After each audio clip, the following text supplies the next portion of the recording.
I'm going to start by asking our two new panellists to just introduce their areas of interest and perhaps reflect a little bit on some of the talks that we've heard, and perhaps we'll have some response from the speakers. Do you want me to go first? So do you want my area of interest in general? So mine is around waste, consumption and recycling and social sciences, so there's lots of things in all of that that really speak to me. And we've been involved in quite a large project, One Bin to Rule Them All, which is coming to an end sadly in this time. We've had over 25 policy and industry partners involved in the project, so we've done a lot of external collaboration. So a lot of what you were talking about there resonated at times. And so my reflections, I've got 4 main points, and they are sort of questions as well, and apologies, because when I was reading these before, they read a little bit like academic interview job questions, so I'm really sorry about that. But I'm trying to keep it sort of quite broad, but also bring in different things that you've said. So the first one is, obviously today has been really interdisciplinary, which has been great, and that's absolutely core to transitioning to a sustainable future. But it's not just about, interdisciplinarity is not just about involving different disciplines or working with the right disciplines, it's also about engaging with a range of different stakeholders. So firstly, my first question is, how do you ensure that you engage with the right external collaborators? And I wondered there if some of you had actually been approached rather than the other way around, and how that would work. So that's question 1. Question 2 is about engaging with different audiences and how we go about doing that. How do you engage with different collaborators? You know, I think it was Dermot that had mentioned trust. So how do you tailor your approaches to ensure that you engage in the best ways? And also, how do you stay engaged? Because I know you mentioned about those water cooler conversations, and if you're not there for those, because you can't be there all the time, then you miss out, don't you, on those aspects? And we've certainly experienced that a little bit with our project as well. And then my third point is, how do we ensure that our research has impact both for us, but also for the external collaborators? And you all touched upon this, particularly you were at the beginning with around the sort of competing priorities and talking about the NDA, what you can and can't disclose, some of those ethical considerations. So I wondered if you could maybe say a little bit more about that. And then finally, and this is one that I still haven't got to grips with myself, but what do we do at the end of a research project? What happens to those external collaborators at the end of a project? So obviously you're going to finish your PhD. How do you keep those conversations going? Do you even want to keep them going? There might be some relationships that you don't want any further involvement with. But what do we do at that? And this is something that I've grappled with for quite some time. So that's me. Okay, yeah, so Tom McDonald. So I joined the university in April. My background is in material science and chemistry. And one of the big things I'm interested in from a sustainability perspective is, how do we recycle plastics more effectively? So we've currently got a project, it's nearing its end, it's in the same round of funding as One Bin, where we look at how to mechanically recycle plastics, primarily HDPE, which is your plastic used in your milk bottles, and your kind of shampoo bottles. How do we recycle that and have good quality plastic? And so that's been quite a focused, materials focused problem, but then also we've had to collaborate with companies, so with bottled packaging user, Unilever, and also a company that produces recycled plastic. So again, I felt that some of those themes that you've identified there, Holly, are really common and really key to a successful collaboration. I think if we move on with your points, because some of them we could probably pick up. I think that the one thing I really thought was important is this, again, the tension between commercial opportunity and academic outputs. And so I kind of put it to each of you, and I think it's a little bit different for you, Harry, but it's still there, isn't it? Is that how do we have that kind of balance where we both benefit, and ideally we all benefit together rather than one at the expense of the other? So anyone want to go first on that? I can do. Yeah. On collaborating, I guess, and who you collaborate with. I think it definitely is project specific. So it depends what you want to get out of that project. There's no point just engaging or trying to engage with everyone for the sake of it. But also making sure that people that might not get the opportunity typically. So we always try to, when we're engaging with stakeholders, try and bring in people from not your typical kind of stakeholders, your kind of charities and people that maybe don't get a voice at the table sometimes. So trying to build them in, it's good, and having a range of engagements. So we tried to kind of have this process of stakeholders, but also bringing in publics, and then going back to our stakeholders. And we've taken further work in kind of reaching out to community members. So yeah, sometimes it can be different projects and engage with different people. Yeah, that'd be my I think we've said no to quite a few people for collaborations. It's depending on the sort of time scale that they're wanting. We get lots of farmers who are wanting to evaluate their system, which could be like taken by a consulting company somewhere else. You can get the sort of outputs and the impact you can get from these projects, where like the glass features one we did, we couldn't get any academic papers out of it as part of the sort of agreement, but the sort of other impact kind of outweighed that a little bit.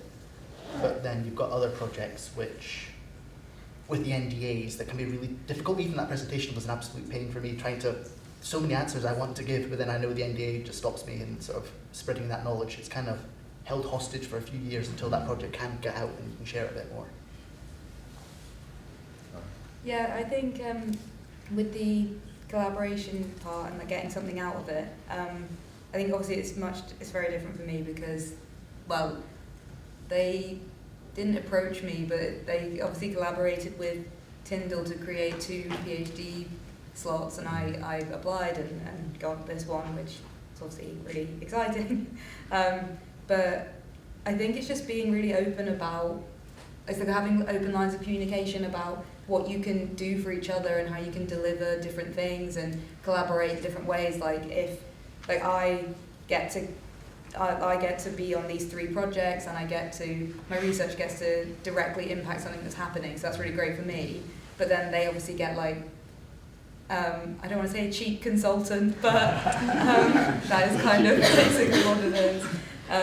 So yeah, it's just making sure that you're open and honest about how much you can deliver in the time frame, and because obviously I've got all my university commitments that I have to fulfill. Like I'm writing my 2nd year report at the moment to transfer into 3rd year, so they're very aware of that, and they know I'm lucky because they've worked so closely with Tyndall for so long that they know what the academic side is like, and a few of the researchers at the GCA have got PhDs, so they know what it's like to be a PhD student and that kind of thing. So yeah.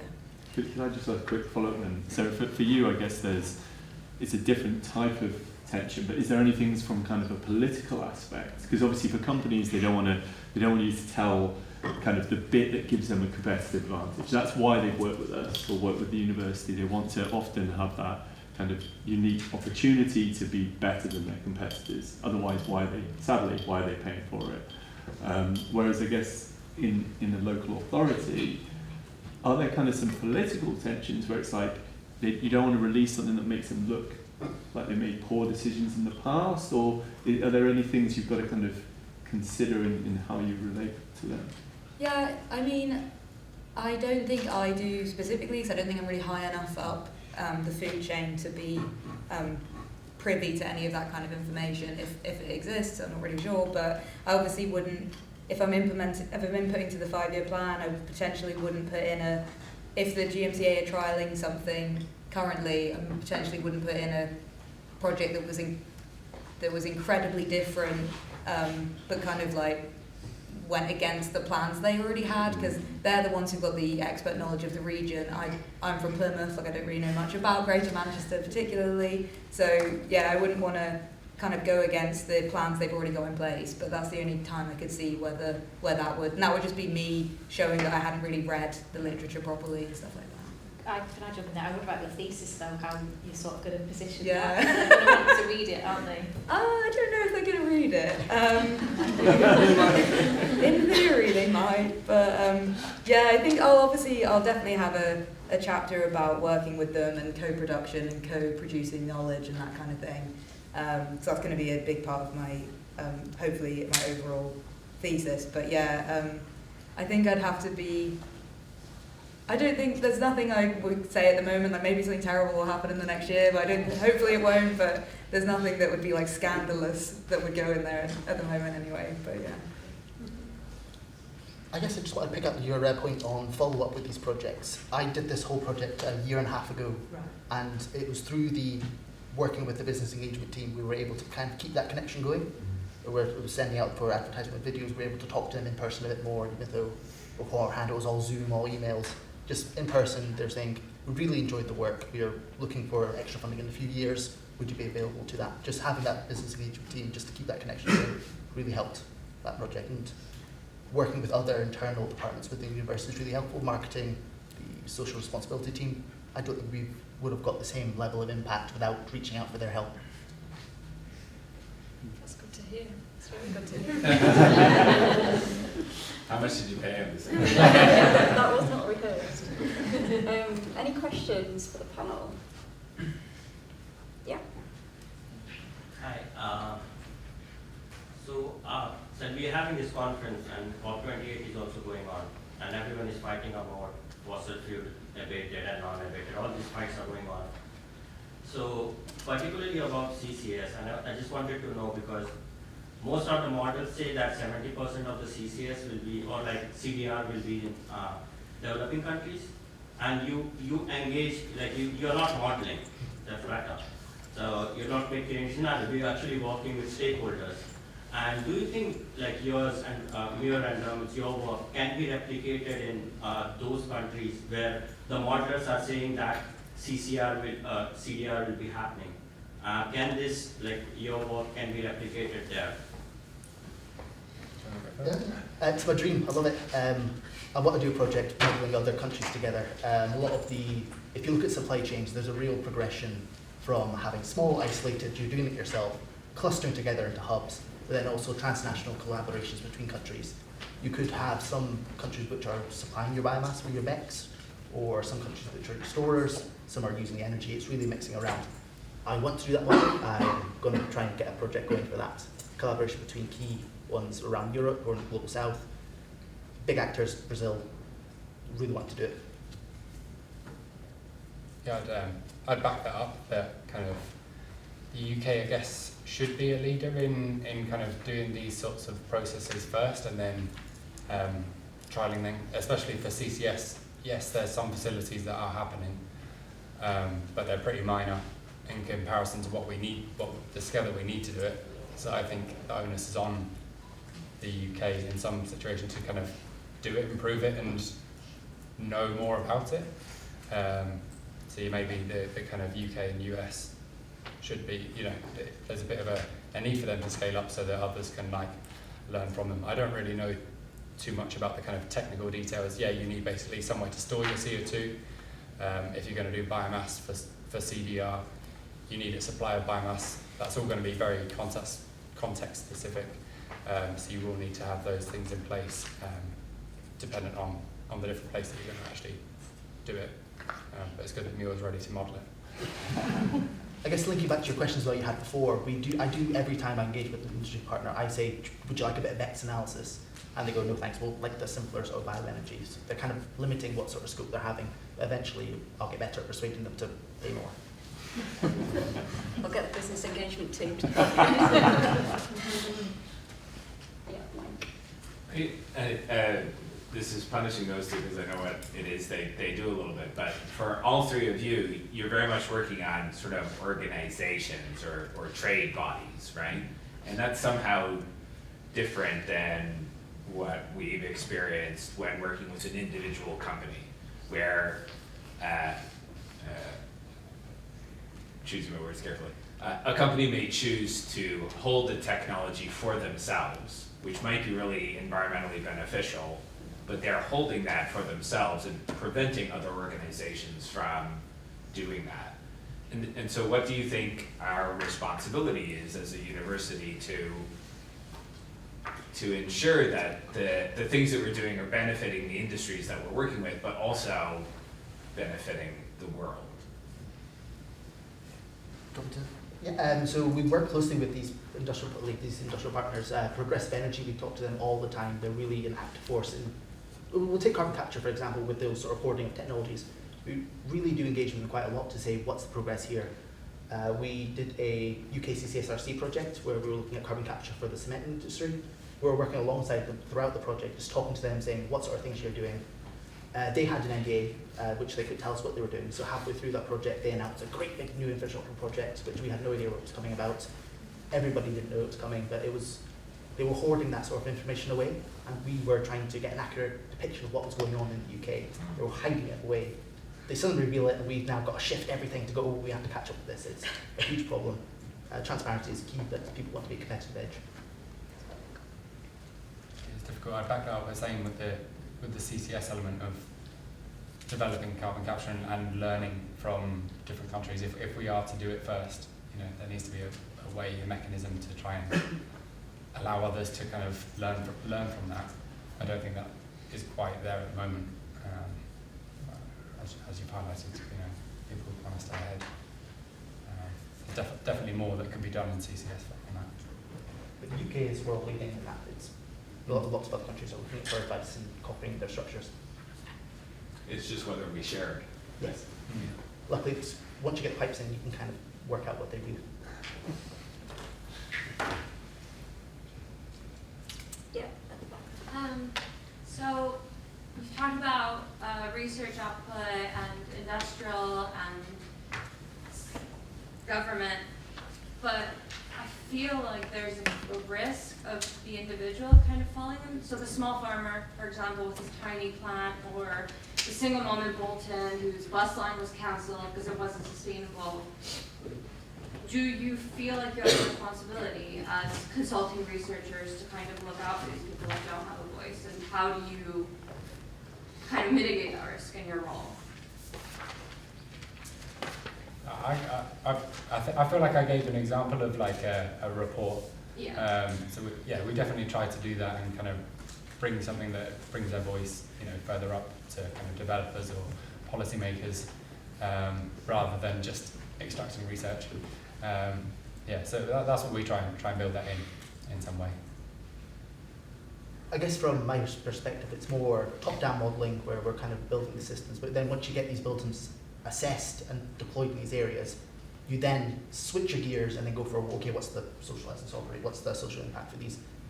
We're currently on a project looking at the integrated assessment, looking at the sort of technical, the policy, regulatory, the sort of social aspects. It's all integrated in there. So we are doing projects looking into that, looking after the little guy. Farmers are key. We need to take care of them. For the projects that the GMCA run for decarbonising, I mean, across the literature, it's really prevalent that if you don't consult the community, you're going to impact. They're just going to reject whatever you input. So they don't input. There's always an aspect of collaboration with the communities. Well, certainly for my projects that I'm going to be helping on, because there's little point trying to get people to do things that impact their daily lives, and I think that's perfectly reasonable. Like, if your life's going to get disrupted for some reason, you should be told about it, and you should be consulted about it. That in any of the projects I'm on, I make sure that's an aspect of that. Is it a challenge in that, to balance the very different needs across the GMCA patch? Because you've obviously got the kind of city centre Manchester demographic, and then very different, all around the different boroughs. How do they balance that out? Yeah, I'm not completely sure on the inner mechanics of it all. I know that there's like lots of different research teams within the GMCA. So there's obviously like a policing and crime one, there's like a housing, and there's the environment team, and I only really deal with the environment team, so I only see how they do it. But they do open consultations. I know that they do, and they do these listening events, which they run for the 5-year environment plan. So if people want to input into the 5-year environment plan from their specific communities, and obviously there's lots of pros and cons to doing a listening event. Like, some people might not be able to attend that day, and that kind of thing. Like, there's lots of ups and downs to it, but they are trying to get people's opinions on things, which I think some places do not do. But yeah, the differences in the demographic differences across Greater Manchester is a huge it's not an issue, it's just like something that really needs to take prevalence when Yeah. thinking about a project. It needs to be considered. Yeah, doesn't it? exactly. Can I add to that actually? I think part of our role as researchers, certainly social science researchers, is about engaging with that complexity, which often, I've worked with GMCA, they've not got the resource to do. Yeah. So I think that's a That's lens. powerful. Yeah, and also debunking some of the myths as well. You're often about, especially in our work on one bin and plastic waste, there are a lot of myths about blaming the consumer, blaming the household, and I'm not saying that they're blameless, but it's all the pressure on what you should be doing at the point of recycling rather than looking further up the supply chain. And I think that sort of narrative approach can happen quite a lot in lots of different research aspects as well. So answering the point above there, trying to get that complexity and realising, the lived experiences of those who are at the very practical end of these issues. Yeah, that goes back to Mike's point about the Unilever and the big corporates and that competitive advantage that they want, but then their responsibility as well, because like you say, you can't just blame it all on the consumer at the other end. Sadly, their responsibilities to their shareholders, Yeah, isn't it? So that drives this kind of yeah. pure focus on making money, isn't it? I think something that's made me think though from my research is actually because obviously we're very technology focused, it's about understanding materials, the chemical changes and so on. Actually, we don't really consider, or I've never really had to think about the person at the end. I think for us in our projects, often it's about business to business driving forces, because it's one business is producing recycled plastics and it's what do you need to tap into that. But it's definitely something I'm going to go away and think about how to build that in more, because we need to really consider the people in their day-to-day lives, don't we, and make sure their lives are strengthened and improved really. I think we're about at time. So I'd like to thank all of our speakers and panel members. It's been a really interesting discussion, some excellent presentations, so thank you.